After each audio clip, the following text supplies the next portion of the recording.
Hey guys, what's up? This is Richa Singh. I welcome you all to this YouTube channel, Study Phile IAS.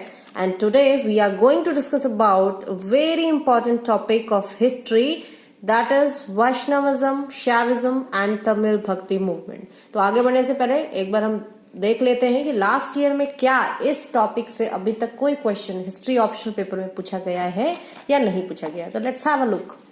So, growth of Vaishnav, Shaiv and other religion, and second topic is Tamil Bhakti movement.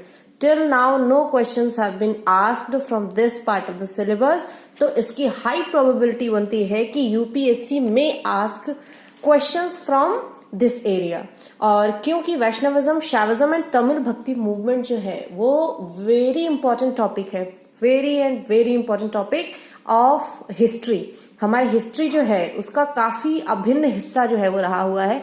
अगर आप बात करें GS mains की, तो GS mains paper 1 में जो आपका general studies की जो हिस्ट्री आती है उसमें ये टॉपिक जो है वो इसका काफी ज्यादा इंपॉर्टेंस है. वहां पर प्री जो हमारा होता है यानी कि प्रीलिम्स जो होता है, तो प्रीलिम्स में भी Vaishnavism, Shaivism and Tamil bhakti movement से रिलेटेड क्वेश्चंस काफी बार पूछे गए हैं, काफी बार पूछे जाते हैं. तो काफी इंपॉर्टेंट ये आपका टॉपिक है.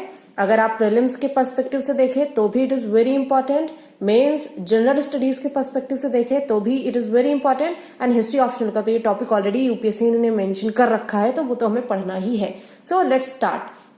तो सबसे पहले हम बात करेंगे यहाँ पर, अब हमारी जो अप्रोच होगी वैष्णविज्म, शैविज्म और तमिल भक्ति मूवमेंट को समझने की, वो होगी क्या. सबसे पहले हम एक आइडिया लेंगे, एक बेसिक आइडिया लेंगे कि किस तरीके से वैष्णविज्म एंड शैविज्म के रूट्स जो हैं वो स्टार्ट हुए, कहाँ इसके रूट्स है, कहाँ से इसकी शुरुआत हुई वैष्णविज्म एंड शैविज्म की.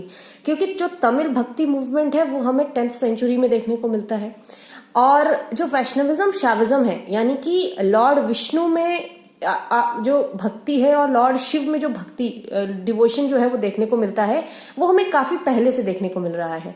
और धीरे धीरे एज द टाइम पासेस लोगों का डिवोशन बढ़ता गया और दो सेक्ट निकलकर सामने आए. एक है वैष्णविज्म, दूसरा है शैविज्म. वैष्णविज्म वो सेक्ट है जहां पर जो डिवोटीज हैं वो लॉर्ड विष्णु के डिवोटीज हैं, और शैविज्म में जो डिवोटीज है वो लॉर्ड शिव के डिवोटीज हैं, यानी कि भगवान शिव की पूजा करते हैं.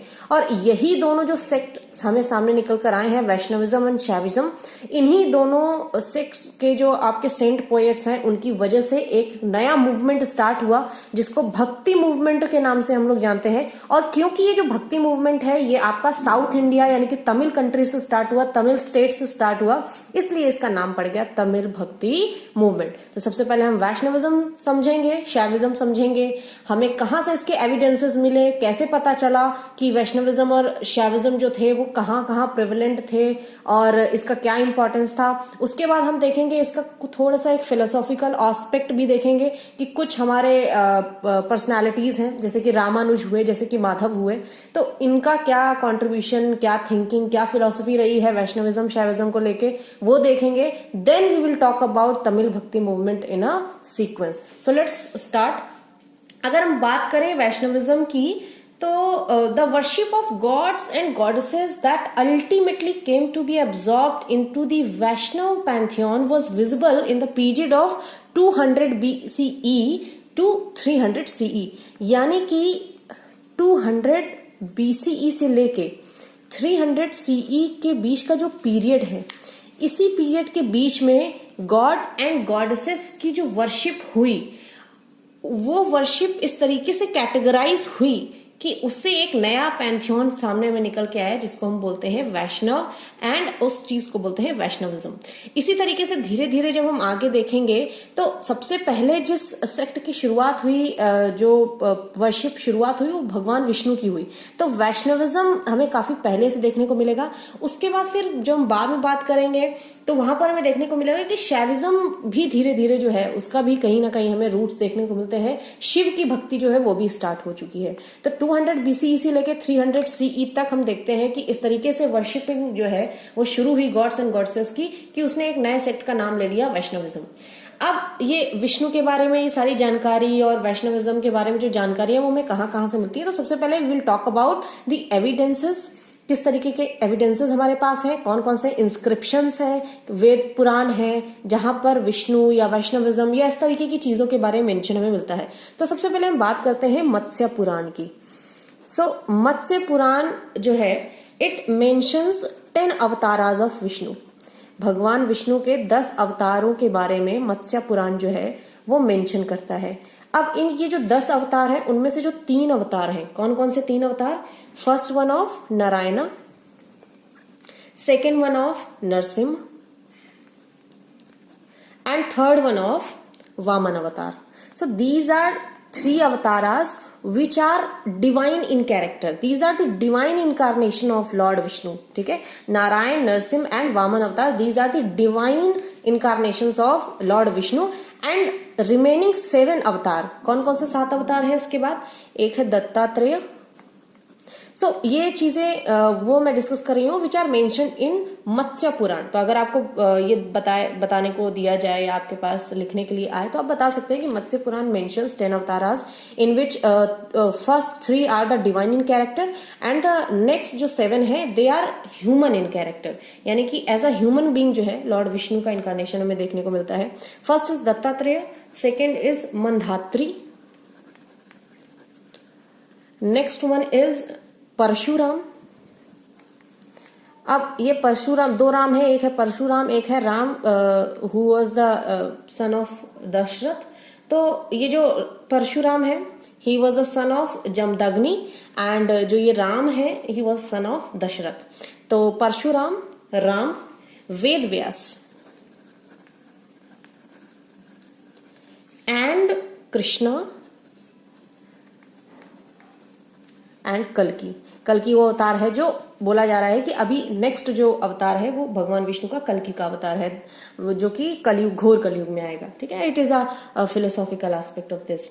तो ये 10 अवतारास के बारे में मत्स्य पुराण में मेंशन है।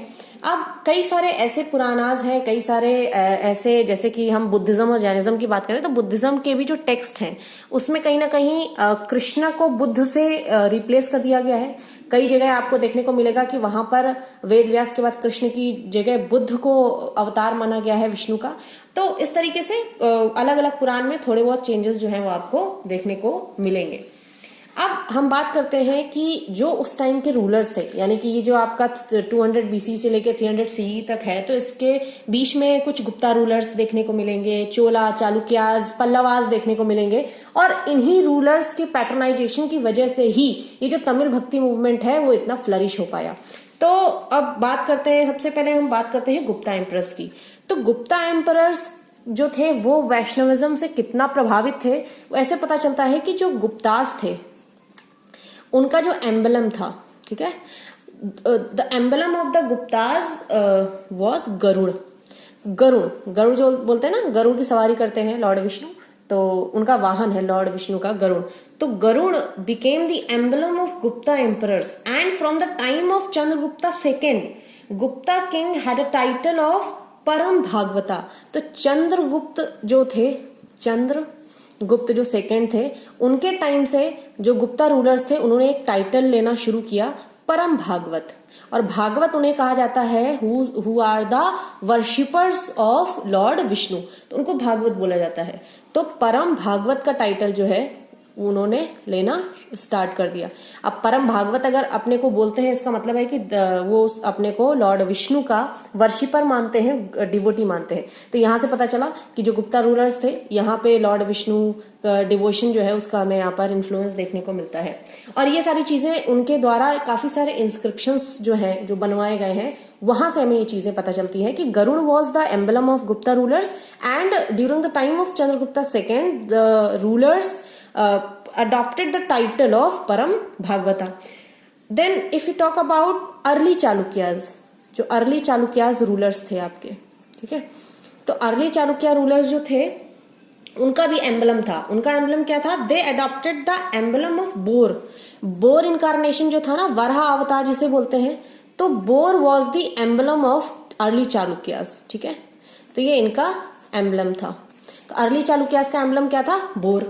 और उसके बाद मोस्ट ऑफ द चालुक्य जो इंस्क्रिप्शंस हैं और जो चालुक्यास के फ्यूडेटरीज के द्वारा इंस्क्रिप्शंस बनाए गए हैं, they start with the invocation of the praise of the Vishnu's bore incarnation. Vishnu भगवान का जो वराह अवतार है, यानी कि जो बोर इनकारनेशन है, चालुक्य रूलर्स के जो भी इंस्क्रिप्शंस या उनके फ्यूडेटरीज के द्वारा बनाए गए जितने भी इंस्क्रिप्शंस हैं, वहां पर स्टार्टिंग जो इन्वोकेशन होता है भगवान का, वो लॉर्ड विष्णु की बोर इनकारनेशन का इन्वोकेशन हमें देखने को मिलता है। तो हम बोल सकते हैं कि इनके जो इंस्क्रिप्शंस आए हैं वहां पर हम देखते हैं invocation of boar incarnation of lord Vishnu. ठीक है, तो आई होप कि यहां तक की जो चीजें हैं वो आपको क्लियर है। Right now I am just giving a brief idea, ताकि आपको पता चले कि वैष्णविज्म की शुरुआत और एविडेंसेस कहाँ से मिले, हमें कैसे पता चले कि वैष्णविज्म की शुरुआत कब और कहाँ हुई।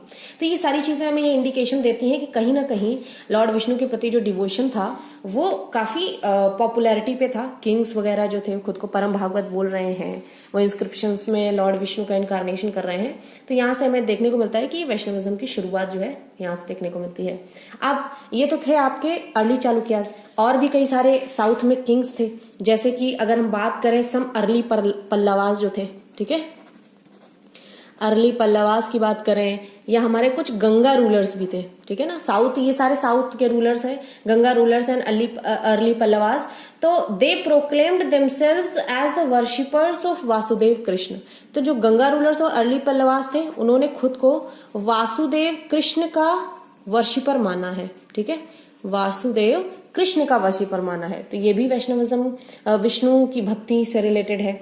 अब वारामिहिर जो है काफी फेमस पर्सनालिटी है, अगर आपने इससे पहले हिस्ट्री में पढ़ा हो तो। वारामिहिर जो है, इन्होंने एक इनका राइटिंग वर्क है जिसको बोलते हैं बृहत संहिता, ठीक है, बृहत संहिता। तो ये बृहत संहिता जो है, it mentions the installation of an image of Vishnu which should be performed by the भागवतास according to their own rule। तो वारामिहिर ने जो बृहत संहिता लिखी है उसमें इन्होंने ये मेंशन किया है कि भगवान विष्णु की जो भी इंस्टॉलेशन इमेज की है वो केवल भागवतास के द्वारा ही की जानी चाहिए, यानी कि जो विष्णु के वर्शिपर्स हैं। अब विष्णु के साथ साथ जो गॉडेसेस की अगर बात करें तो Lakshmi continue to be the prominent goddess associated with the good fortune. और ये हमें कैसे पता चलता है? Because we find some Gupta coins, हमें कुछ गुप्ता कॉइन्स मिले हैं जहां पर हमें गज लक्ष्मी जो है, जो लक्ष्मी जी का एक फॉर्म है गज लक्ष्मी फॉर्म, उसका डिपिक्शन हमें गुप्ता कॉइन्स में देखने को मिलता है। तो Gupta coins has the depiction of Gaja Lakshmi, form of goddess Lakshmi. तो गॉडेस लक्ष्मी जो है, उनके गज लक्ष्मी का जो स्वरूप है वो हमें गुप्ता कॉइन्स में देखने को मिलता है। अब ये जो वैष्णविज्म कॉन्सेप्ट की बात हम कर रहे हैं, तो ahimsa was an important aspect of the Vaishnav sect, मतलब हिंसा के विरुद्ध थे, अहिंसा को सपोर्ट करते थे। एंड इसका प्रमाण, इसका एविडेंस कहाँ से मिलता है? तो विष्णु पुराण से हमें ये देखने को मिलता है। विष्णु पुराण कुछ मेंशन करता है, क्या मेंशन करता है? तो विष्णु पुराण क्या बोलता है? Vishnu Purana states that a devotee of Vishnu does not indulge in any sort of violence. Possibly ahimsa was the result of the influence of Buddhism and Jainism। ठीक है, क्यों? क्योंकि उस समय बुद्धिज्म और जैनिज्म भी प्रेवलेंट था जो अहिंसा की बात करते थे। और विष्णु पुराण में भी ये बात कही गई है कि जो भी लॉर्ड विष्णु के डिवोटीज हैं, they will not indulge in any sort of violence. And इससे ही पता चलता है कि वो अहिंसा को सपोर्ट करते थे। तो ये एक फैक्ट हमें पता चल गया। अब एक वर्क है, एक वैष्णव इंपॉर्टेंट वैष्णव ट्रेडिशन है, ठीक है, दो है, जैसे कि एक है आपका पंचरत्र और दूसरा है आपका वैख नस। ये जो दो है, these are two important Vaishnav tradition. और ये जो इम्पॉर्टेंट वैष्णव ट्रेडिशन है, इनमें हमें एस्केटिक एलिमेंट्स भी देखने को मिलते हैं एंड यौगिक एलिमेंट्स भी देखने को मिलते हैं। अब ये जो आपके दो इंपॉर्टेंट ट्रेडिशन है, ये ट्रेडिशन के हिसाब से इन्होंने विष्णु के 4 जो एमिनेशंस हैं, ठीक है, उनको इंटरप्रेट किया है। 4 एमिनेशन का मतलब होता है विष्णु के 4 रूप हैं, जैसे कि वासुदेव, समकृष्ण सम, कृष्णा, प्रद्युम्न एंड अनिरुद्ध। तो ये 4 एमिनेशंस जो है, मतलब विष्णु के बारे में ये 4 तरीके से इन्होंने बात किया है। तो इन पंचरत्र जो है, the 4 emanations of Vishnu interpreted as the cosmological way, यानी कि कॉस्मोलॉजिकल वे में इनका मतलब बताया गया है।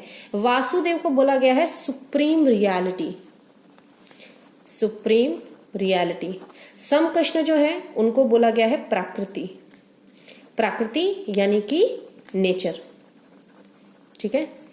और जो प्रद्युम्न है इनका मतलब है मानस, मानस यानी कि cosmic mind, cosmic mind. And Aniruddha जो है इनको बोला गया है अहंकार, अहंकार यानी कि कॉस्मिक सेल्फ कॉन्शियसनेस, ठीक है। तो कॉस्मिक सेल्फ कॉन्शियसनेस जो है उस तरीके से उसको डिफाइन किया गया है। तो ये है अलग अलग तरीके से विष्णु के बारे में जो है डेफिनेशंस देखने को मिलती है। अब ये तो थे आपके एविडेंसेस। अब हमारे पास एक बहुत अच्छा एग्जाम्पल है। एग्जाम्पल क्या है, जो आपका झांसी डिस्ट्रिक्ट है वहां पर एक टेम्पल है जिसका नाम है दशावतार टेम्पल, ठीक है। तो Dashavatar temple which is in Jhansi district.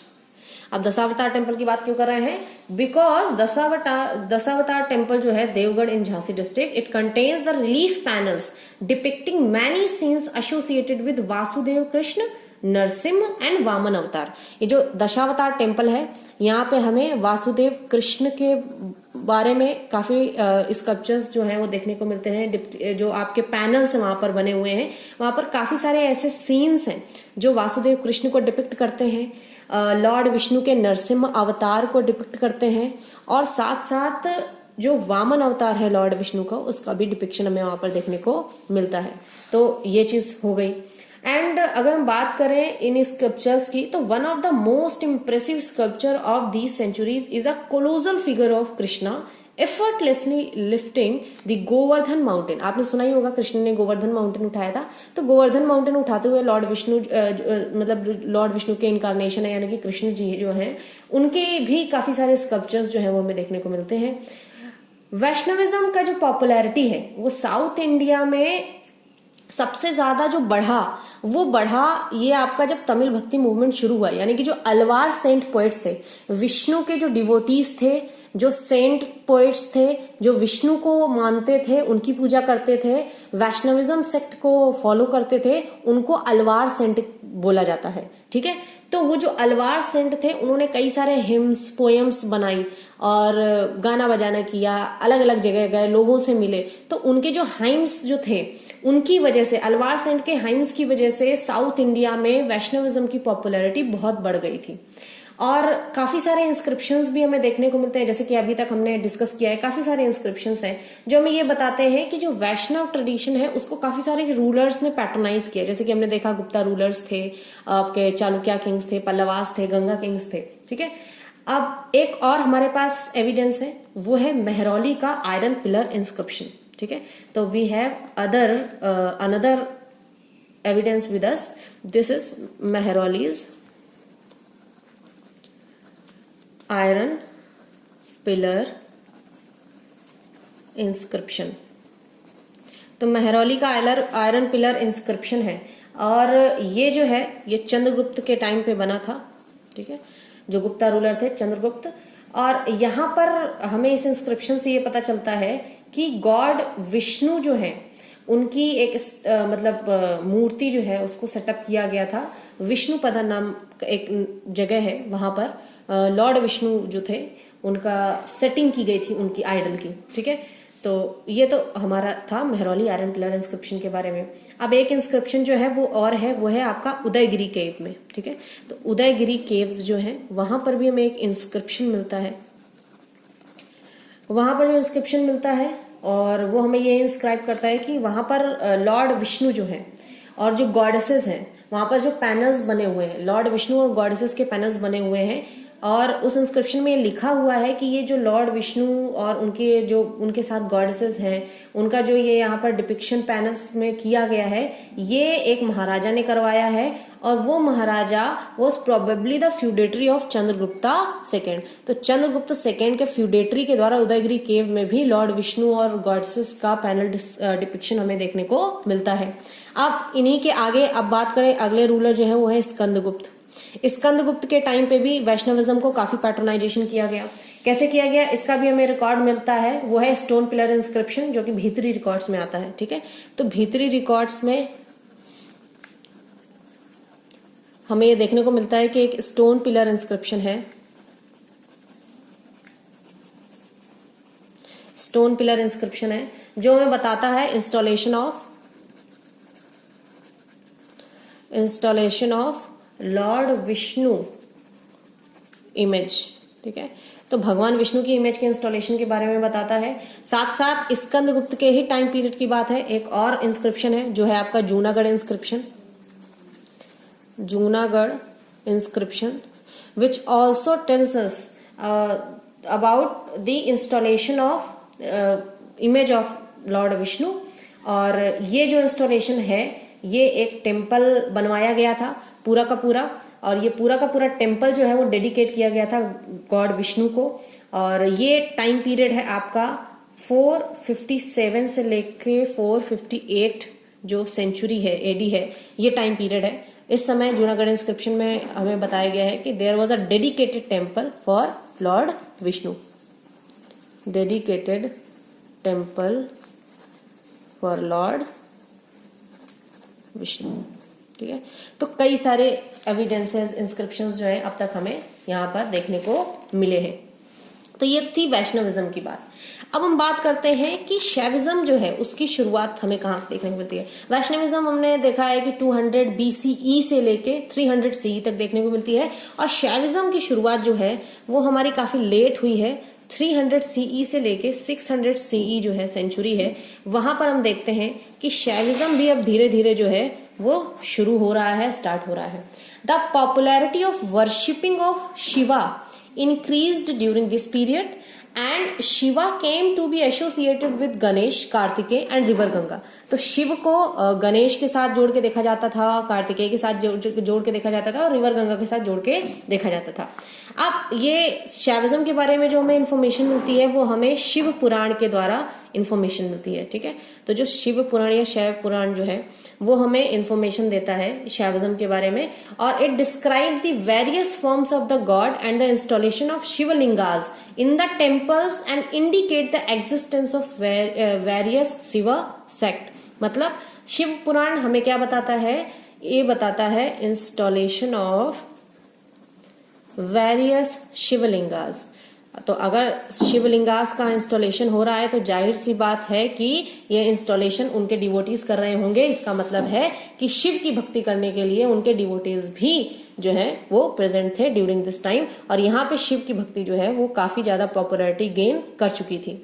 अब शैविज्म जो है इसमें जो पशुपतास थे, ठीक है, तो Pashupatas seem to be the one of the oldest and most important Shaiva sect. तो काफी सारे शैव सेक्ट थे, शिव के सेक्ट्स थे शैविज्म के अंदर भी।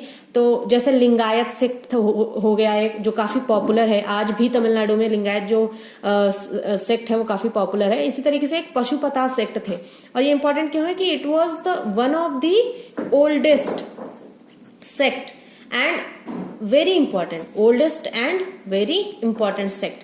अब ये जो पशुपतास थे दे एसोसिएटेड विद योगिक प्रैक्टिसेस। ठीक है, योगिक प्रैक्टिसेस जो थी इन्होंने इंपॉर्टेंस दिया है योगिक प्रैक्टिसेस पे, and often described as ascetics with the ashes. जैसे बोलते हैं, आपने शिव के जो भी भक्त हैं उनको देखा होगा कि वो अपने शरीर पे भस्म लगाए रहते हैं। ठीक है, तो वो जो है वो इनके फीचर्स थे, पशुपतास के फीचर्स थे। और काफी सारे स्कल्पचर्स एंड इंस्क्रिप्शंस हैं जो इंडिकेट करते हैं the popularity of the Pashupata sect in Mathura and several other regions. ठीक है, अब इसके अलावा कुछ और भी शिव के डिवोटीज हैं जिन्हें मैत्रकास बोला जाता है। Maitrakas of Vallabhi described themselves as Parama Maheshvara. ठीक है, तो परम महेश्वरा बोला है उन्होंने खुद को। परम महेश्वरा का मतलब होता है the supreme worshipper of Maheshwar. Maheshwar किसे बोलते हैं हम? शिव को बोलते हैं।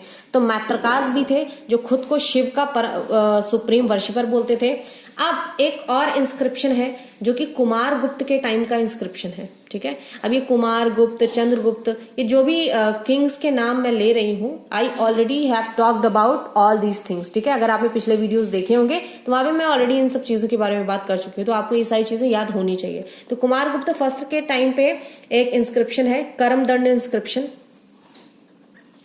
करम दंड inscription, it refers to the installation of linga. लिंग यानी कि शिवलिंग का इंस्टॉलेशन जो है वो इस इंस्क्रिप्शन से हमें पता चलता है। और ये जो शिवलिंग का इंस्टॉलेशन है ये पृथ्वी सेन के द्वारा किया गया था, पृथ्वी सेन, और इसका नाम था पृथ्वीश्वरा। इसी तरीके इनके नाम पे ही जो लिंग था इसका नाम पड़ गया पृथ्वीश्वरा, ठीक है। तो ये शैविज्म के बारे में हमें इंफॉर्मेशन मिलती है।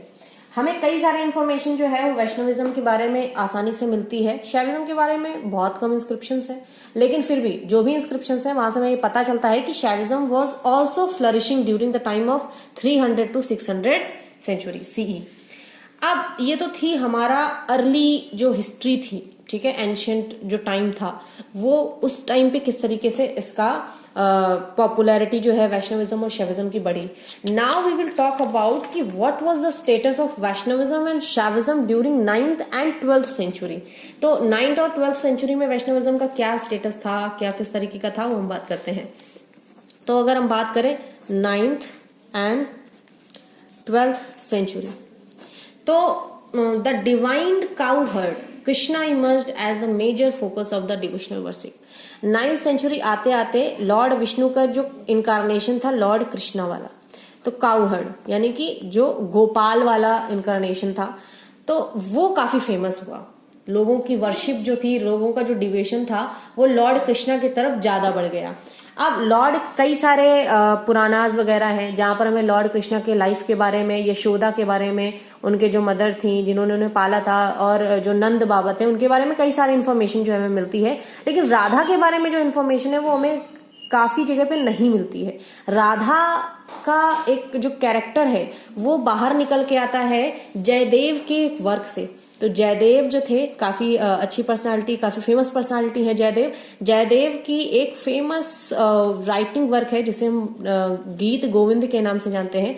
इस गीत गोविंद में जयदेव ने क्या किया है, he bought Radha into the limelight, यानी कि इन्होंने सबसे ज्यादा फोकस जो किया है राधा पे किया है, ठीक है। तो ये है 9th 12th सेंचुरी में वैष्णविज्म का स्टेटस, कि वहां पर 9th 12th सेंचुरी आते आते विष्णु का जो लॉर्ड कृष्णा का इनकारनेशन है उसकी इंपॉर्टेंस हमें ज्यादा देखने को मिलती है। और वहां पर राधा लाइमलाइट में कब आती है, जब जयदेव ने एक वर्क लिखा हुआ गीत गोविंद, उसमें तब उस वर्क के बाद से राधा जो है वो लाइमलाइट में आ जाती है काफी। और यहाँ पे इस तरीके का डिवोशन जो है वो वैष्णविज्म में शुरू हो जाता है। Vaishnavism acquired a strong expression in south India in the hymns of Alvars, वो हम पहले भी डिस्कस कर चुके हैं, क्योंकि जो अलवार सेंट पोएट्स हैं यही टाइम पीरियड है जब अलवार सेंट पोएट्स जो हैं वो हमें देखने को मिलती हैं, उनकी शुरुआत होती है। तो ये जो सेंट पोएट्स हैं इनके जो हाइम्स थे, ठीक है, hymns of Alvar saint poet, तो इनके जो हाइम्स थे उनकी वजह से साउथ इंडिया में अब जो भक्ति मूवमेंट, जो वैष्णविज्म का एक इम्पोर्टेंस है वो बहुत पीक पे था। अगर हम बात करें शैविज्म की, तो 9th 12th सेंचुरी में शैव सिद्धांत जो था वो that was major philosophical school in south India. तो शैविज्म में भी एक फिलोसॉफिकल स्कूल जिसको हम शैव सिद्धांत के नाम से जानते हैं, शैव सिद्धांत, वो सामने निकल के आया। It was a major philosophical school, major philosophical school of Shaivism. तो यहां पर हम शैविज्म के इंपॉर्टेंस में भी थोड़ा सा चेंज देखते हैं। अब ये जो फिलोसॉफिकल स्कूल है इसने रिकॉग्नाइज किया है 3 इटर्नल प्रिंसिपल्स को। 3 इटर्नल जो प्रिंसिपल्स हैं उनको इसने रिकॉग्नाइज किया है। ये कौन कौन से प्रिंसिपल है? इन्होंने 3 चीजों पे फोकस किया है। पहला गॉड, और क्योंकि शैविज्म है इसलिए यहाँ पे जो गॉड है वो है शिवा। सेकेंड प्रिंसिपल है वो है यूनिवर्स, यूनिवर्स को इंपॉर्टेंस दिया है। और थर्ड जो प्रिंसिपल है वो है सोल, यानी कि आत्मा, ब्रह्मांड और भगवान। ये 3 कॉन्सेप्ट जो है वो इस शैव सिद्धांत फिलॉसफी के पार्ट है। अब Shiva was considered to have created the world through his will and energy. तो according to this philosophy of Shaivism, ऐसा माना जाता है कि शिव ने अपनी विल और अपनी एनर्जी यानी कि शक्ति से इस पूरे वर्ल्ड को क्रिएट किया है। और एक खास बात, शैव सिद्धांत जो फिलॉसफी है, it accept the authority of Vedas, Vedas, क्योंकि काफी सारे सेक्ट हैं जो वैदिक अथॉरिटी को एक्सेप्ट नहीं करेंगे। अभी आप देखेंगे कि शैविज्म में जो लिंगायत सेक्ट है वो वैदिक ट्रेडिशंस हैं, वैदिक सैक्रिफाइसेस हैं, उनको वो रिजेक्ट करते हैं। लेकिन यहाँ पर जो शैव सिद्धांत फिलॉसफी है, they accept the authority of Vedas. तो ये आपको यहाँ पर याद रखना है, ठीक है। नेक्स्ट जो अगर बात करें कि हमें शैव सिद्धांत के बारे में कैसे पता चलता है, तो इनका एक अथॉरिटेटिव टेक्स्ट है, ठीक है। अथॉरिटेटिव टेक्स्ट का मतलब होता है कि इनके बारे में जो टेक्स्ट लिखा गया है, अब ये अथॉरिटेटिव टेक्स्ट को बोलते हैं अगमास। शैव सिद्धांत के बारे में जैसे जो टेक्स्ट हमें मिलता है उसको बोलते हैं अगमास। तो Agamas are considered the authoritative text by the followers of the Shaiva Siddhanta. तो ये जो अथॉरिटेटिव टेक्स्ट है, जो अगमास जिनके नाम से, तो जो भी शैव सिद्धांत के फॉलोअर्स हैं इन अगमास को फॉलो करते हैं, इसमें जो कुछ भी लिखा है उसको फॉलो करते हैं। नेक्स्ट हमें शैविज्म में एक और इम्पॉर्टेंट और काफी इंटरेस्टिंग फीचर जो है वो देखने को मिलता है। अब इसमें हमें तांत्रिक एलिमेंट जो है वो हमें शैविज्म में देखने को मिलता है। ये जो तांत्रिक एलिमेंट है इसको मानने वालों को बोला गया है कपालिकाज, ठीक है। अब कपाल का क्या मतलब होता है?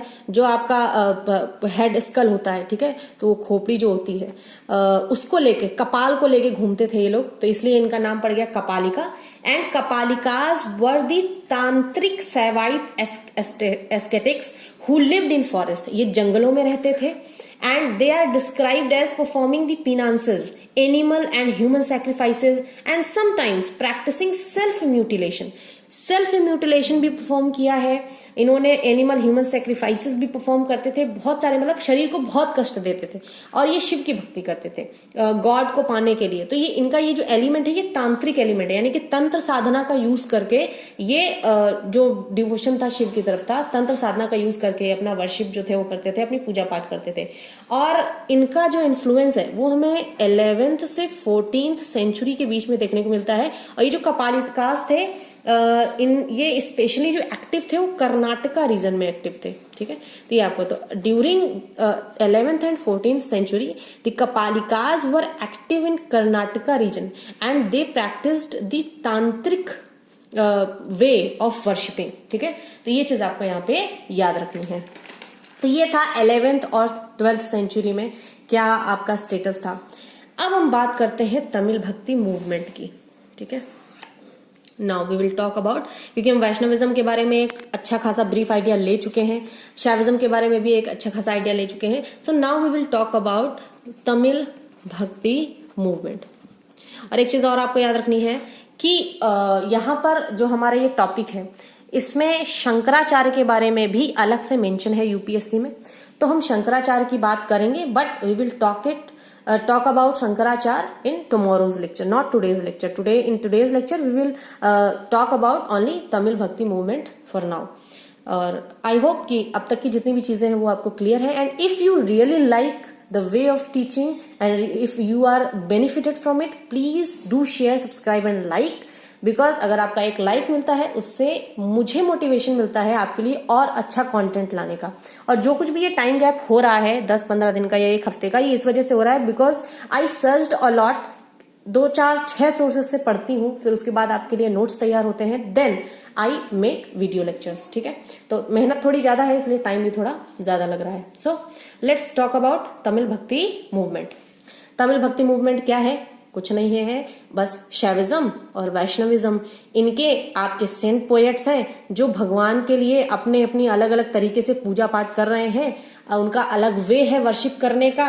उन्होंने कुछ वर्क्स लिखे, राइटिंग वर्क्स, कुछ पोएम्स, कुछ हिम्स लिखे हुए हैं, जिसने मिला के एक नया कॉन्सेप्ट जो बनाया वो बनाया भक्ति। अब तक क्या होता था कि अब तक रामायण या गीता में जब भी हम बात करते थे भगवान को पाने की, गॉड के प्रति अपना जो भी हमें अपना डिवोशन दिखाना है, तो उसमें हम बात करते हैं कि आप कर्म करो, एक्शन करो तो आपको भगवान मिलेंगे, या आप साधना करो, आप मेडिटेशन करो, आपको नॉलेज गेन करनी है। आप जितने ज्यादा नॉलेजेबल होंगे आप भगवान से उतना ज्यादा कनेक्टेड होंगे। तो अब तक जो फोकस था ईश्वर और इंडिविजुअल के बीच के रिलेशन का, वो था एक्शन और नॉलेज पे, यानी कि कर्म और ज्ञान, दो ही चीजों पे फोकस था। लेकिन ये जो वैष्णविज्म और शैविज्म की शुरुआत के बाद से ये एक नया मूवमेंट शुरू हुआ, वो शुरू हुआ भक्ति मूवमेंट। तो भक्ति का मतलब क्या होता है? भक्ति का मतलब होता है डिवोशन, लव।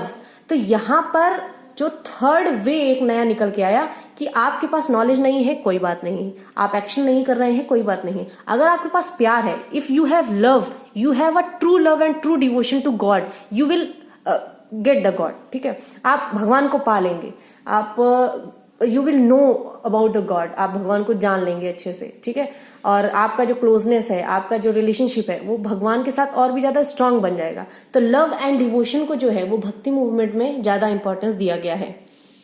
अब सबसे पहले हम बात करेंगे अलवार्स की। तो अलवार का मतलब क्या होता है? Alvar means who dive deep. Dive deep का मतलब होता है जो गहराई में जाते हैं, यानी कि those who are absorbed in the divine, who are absorbed in the divine. तो ये मतलब है आपका अलवार का।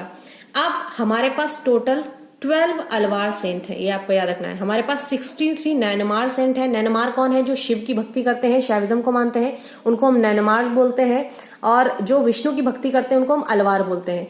तो जो अलवार है वो हमारे पास 12 सेंट हैं, अलवार पोएट्स हैं। ठीक है, अब इनमें से जो मोस्ट इंपॉर्टेंट है वो है आपके, जो फेमस है वो है आपके नाथ मुनि। अब नाथ मुनि क्यों फेमस है? क्योंकि इनका एक वर्क है, इन्होंने एक कंपाइलेशन किया हुआ है, जो भी वैष्णव जो आपके सेंट पोएट्स रहे हैं उनके वर्क को कंबाइंड किया हुआ है। इन्होंने लिखा है नलाइरा दिव्य प्रबंधम। तो जो नलाइरा दिव्य प्रबंधम है, इसका मतलब होता है 4000 होली हाइम्स। अब ये क्या है हम अभी बाद में बात करेंगे डिटेल में, अभी देखते हैं इस तरीके से। तो इन्होंने ये लिखा हुआ है, नाथ मुनि काफी फेमस है। अब जो अलवार भक्ति रिलेशनशिप है वो है कैसा? तो अलवार भक्ति में, अब देखिए शैविज्म में यानी कि जो नैनमार में भक्ति का रिलेशनशिप है, यानी कि इंडिविजुअल और गॉड का रिलेशनशिप है, वो अलग है। जो अलवार में इंडिविजुअल और गॉड का रिलेशनशिप है वो अलग है। अलवार में जो गॉड और इंडिविजुअल का रिलेशनशिप है, जो डिवोटी और गॉड का रिलेशनशिप है, वो लवर और बीलव्ड का है। मतलब एक जो प्यार कर रहा है, एक जिसे प्यार किया जा रहा है। तो लवर और बीलव्ड का रिलेशनशिप जो है वो हमें अलवार में देखने को मिलता है। शैविज्म में ऐसा देखने को नहीं मिलेगा। नैनमार जो सेंट पोएट्स हैं वो गॉड और जो डिवोटी हैं उनके बीच के रिलेशनशिप को लवर बीलव्ड के रूप में ना देख के मास्टर और सर्वेंट के रूप में देखते हैं। ठीक है, तो ये थोड़ा सा फिलोसॉफिकल एस्पेक्ट जो है ये आपको यहाँ पर देखना पड़ेगा। अब according to tradition 12 Alvar saint है जो हम बात कर चुके हैं, और 63 जो है वो आपके नैनमार सेंट्स हैं। ठीक है, अब ये जो अलवार है, नैनमार सेंट्स हैं, इन काफी सारी पोएट्री जो है वो हमें यहाँ पे देखने को मिलती है। अलवार एंड नैनमार जो पोएट्री है वो रिफ्लेक्ट करती है एक ऐसा devotion that is at once intimate, intense and ecstatic, and the poets visualised their god in various ways. किसी ने फ्रेंड माना है, किसी ने मदर, फादर, मास्टर के रूप में देखा है, कोई भगवान को टीचर के रूप में देखता है, कोई ब्राइड ग्रूम के रूप में देखता है। इवन मैनी मेल सेंट्स जो थे, they took on the feminine voice of a lover or bride when expressing their longing for union with God. जब जो मेल सेंट थे भगवान से अपने जो मिलन का उनको डिस्क्राइब करना है, तो वो खुद को एज अ ब्राइड मानते थे। ठीक है, तो जो मेल कैरेक्टर है वो भगवान को दिया और फीमेल कैरेक्टर उन्होंने खुद को ले लिया है। लेकिन नैनमार में ऐसा नहीं है। नैनमार में लविंग एंड बिलव्ड का कॉन्सेप्ट नहीं है। जो नैनमार का कॉन्सेप्ट है वो है मास्टर एंड सर्वेंट का। They described themselves as the servant, जिसे अगर हम तमिल लैंग्वेज में या साउथ में लैंग्वेज बोले तो आतियार बोलते हैं उनको, आतियार। ठीक है, तो अगर हम बात करें नैनमार की, किनकी बात करें? नैनमार की। तो नैनमार जो है दे डिस्क्राइब देमसेल्व्स एज आतियार। आतियार का मतलब होता है सर्वेंट। या तो उन्होंने खुद को आतियार बोला है, सर्वेंट बोला है, या तो उन्होंने खुद को तंतर बोला है। तंतर यानी कि स्लेव बोला है। तो या तो वो खुद को गुलाम, स्लेव समझते हैं भगवान का, या तो वो सर्वेंट समझते हैं। इसका मतलब इंडिकेट ये होता है कि they considered themselves as servant और स्लेव्स ऑफ लॉर्ड शिवा। ठीक है, अब काफी सारा इरोटिक एलिमेंट जो है वो भी आपको देखने को मिलेगा। काफी सारी विमेन सेंट पोएट्स हैं, फेमस हैं। एक है अंडाल, ठीक है, काफी फेमस सेंट पोएट्स हैं। तो उनकी पोएम्स में सेपरेशन, लॉन्गिंग फॉर यूनियन, अपने भगवान से विद हर लॉर्ड, ये सारी चीजें आपको देखने को मिलेंगी। अब भक्ति सेंट जो है वो अगर उनके सोशल बैकग्राउंड की बात करें कि उनका सोशल बैकग्राउंड क्या था, तो काफी वाइड सोशल बैकग्राउंड था। यानी कि अब इनका जो सिग्निफिकेंट पोर्शन था, मेजर पोर्शन, मेजॉरिटी जो सिग्निफिकेंट पोर्शन था वो आपका ब्राह्मण्स थे। ठीक है, लेकिन अब ऐसा नहीं है कि ब्राह्मण्स थे तो पूरा का पूरा ब्राह्मण, जबकि आप देखेंगे कि जो भी आपका ये भक्ति मूवमेंट जो है, ये आपके वैष्णविज्म हो या शैविज्म हो, ये एंटी ब्राह्मण, एंटी कास्ट मूवमेंट्स थे। ठीक है, इन्होंने जो भी अनटचेबल्स या जो लोअर स्ट्रेटा, सोसाइटी के जो लोअर स्ट्रेटा के लोग थे, उनको भी मेन लाइन में लाया हुआ था। मतलब इन्होंने कोई कास्ट का वो बंधन नहीं लगाया कि नहीं आप इस कास्ट के हैं तो आप भगवान की पूजा या वर्शिप नहीं कर सकते, या इस कास्ट से हैं या इस रिलीजन से बिलोंग करते हैं तो आप ईश्वर की वर्शिप नहीं कर सकते, ऐसा कुछ नहीं था। ठीक है, तो मेजॉरिटी जो सिग्निफिकेंट प्रोपोर्शन था वो आप देखेंगे कि यहाँ पे ब्राह्मण्स का था। But there were also people from other social background like kings, minor chieftains, civil and military officials, merchants, landowners, और जो saints थे वो काउहर्ड भी थे, वॉशरमैन भी थे, वीवर, कोई वीवर था, कोई पॉटर था, ठीक है, कोई हंटर था, कोई फिशरमैन था, इवन कोई रॉबर भी था। तो मेजॉरिटी ब्राह्मण थे, बट वेरियस सोशल बैकग्राउंड के लोग आपको यहाँ पर किंग्स भी मिलेंगे, ठीक है, माइनर चीफेंस भी मिलेंगे, माइनर चीफेंस भी मिलेंगे, आपको वॉशरमैन भी मिलेंगे, आपको काउहर्ड भी मिलेंगे, वॉशरमैन, फिशरमैन, जो भी आपके लोअर स्ट्रेटा सोसाइटी के, वीवर मिलेंगे, पॉटर मिलेंगे। तो कई सारे जो सेंट पोएट्स मिलेंगे वो इस कम्युनिटी से बिलोंग करेंगे, इस तरीके से मिलेंगे। और कई सारे आपको पोएट्स यहाँ पर वो भी मिलेंगे जिन्हें अनटचेबल्स भी बोला जाता था। तो इससे ये पता चलता है कि सोसाइटी के हर एक स्ट्रेटा को भक्ति मूवमेंट ने टच किया हुआ है, उसको छुआ हुआ है। अब इसके फिलोसॉफिकल एस्पेक्ट की हम बात करें अगर, तो फिलोसॉफिकल एस्पेक्ट में हम अगर सबसे पहले बात करें वैष्णविज्म या अलवार सेंट पोएट्स की, तो वहां पर रामानुज, माधव, ये कुछ आपके फेमस पर्सनालिटीज हैं जिनके बारे में हम यहाँ पर डिस्कस करेंगे। तो फिलोसॉफिकल एस्पेक्ट की बात जो है वो हम नेक्स्ट लेक्चर में करेंगे, ठीक है। और उसके पहले हम एक थोड़ा सा भक्ति मूवमेंट पे फोकस और कर लेते हैं कि भक्ति का मतलब क्या है, ठीक है। तो भक्ति का मतलब क्या है, हमने वैष्णविज्म, शैविज्म, अलवार सबकी बात कर दी, हमने भक्ति की बात नहीं की। What is the mean of bhakti? Bhakti का मतलब होता है supreme devotion to god, supreme devotion to god. God के प्रति सुप्रीम डिवोशन है, सुप्रीम लव है, वो है bhakti. And it was a very powerful religious movement which cut across the still powerful current of Vedic religion as well as the renunciatory religious movement like Buddhism and Jainism। उस समय जब भक्ति movement चल रहा था, देन उस time पे आपके काफी सारे रिलीजियस मूवमेंट्स थे और काफी सारे और बुद्धिज्म एंड जैनिज्म भी थे जो उस समय प्रेवलेंट थे। बट भक्ति was a very powerful religious movement. और ये जो भक्ति है, ये कहाँ से डिराइव हुआ? तो bhakti is derived from a verb root bhaj. एक वर्ब रूट है भज, भज से भक्ति बना हुआ है। और भज का मतलब होता है टू पार्टिसिपेट और टू शेयर, ठीक है, टू पार्टिसिपेट और टू शेयर। तो वो मतलब है यहाँ पर भज। भज में यहाँ पर जो भक्त है, भक्त कौन है? भक्त is the one who participate in the divine. जो भगवान की वर्शिप में पार्टिसिपेट करता है उसको भक्त बोलते हैं, और जो पार्टिसिपेशन है, जो उनकी फीलिंग्स है, वो भक्ति है। ठीक है, तो ये है भक्ति के बारे में। सो इन टूडेज लेक्चर इतना ही आज देखते हैं हम। There are many other points are also there in this topic, so that we will discuss in next lecture, and next lecture will be on tomorrow. तो कल हम बात करेंगे इसके आगे के जो भी पॉइंट्स हैं। सबसे पहला 2 ही चीजें रह गई हैं। पहला कि ये जो भक्ति मूवमेंट है इसमें फिलोसॉफिकल एस्पेक्ट किस तरीके से जुड़ा हुआ है। हम रामानुज के बारे में बात करेंगे, हम माधव के बारे में बात करेंगे, उनका क्या फिलॉसफी रही है, विशिष्ट द्वैत क्या है, अद्वैत फिलॉसफी क्या है, उसके बारे में बात करेंगे। उसके बाद फिर हम ये बात करेंगे कि ये जो पैटर्नाइजेशन हुआ है भक्ति मूवमेंट का, तो ये जो पैटर्नाइजेशन की वजह से टेम्पल का क्या रोल रहा है, टेम्पल्स का भी बहुत इंपॉर्टेंट रोल रहा है भक्ति मूवमेंट में, हम वो डिस्कस करेंगे। सोसाइटी पे भक्ति मूवमेंट का क्या प्रभाव रहा है, पॉजिटिव इफेक्ट रहा है या नेगेटिव इफेक्ट रहा है, वो भी बात करेंगे। कुछ डिस्टिंक्ट फीचर्स हैं भक्ति मूवमेंट के, कुछ इसकी और इम्प्लीकेशंस हैं, वो क्या है, इसका डिक्लाइन हुआ या नहीं हुआ, किस तरीके से हुआ, उसके बारे में भी हम डिस्कस करेंगे। तो आज के लिए इतना ही। अब बात करते हैं बाकी कल के लेक्चर में। I hope you like it. If you like it, please do share, subscribe, and if you have any doubt, please right in the comment section. You will definitely get a reply. So thank you for watching. Thanks a lot.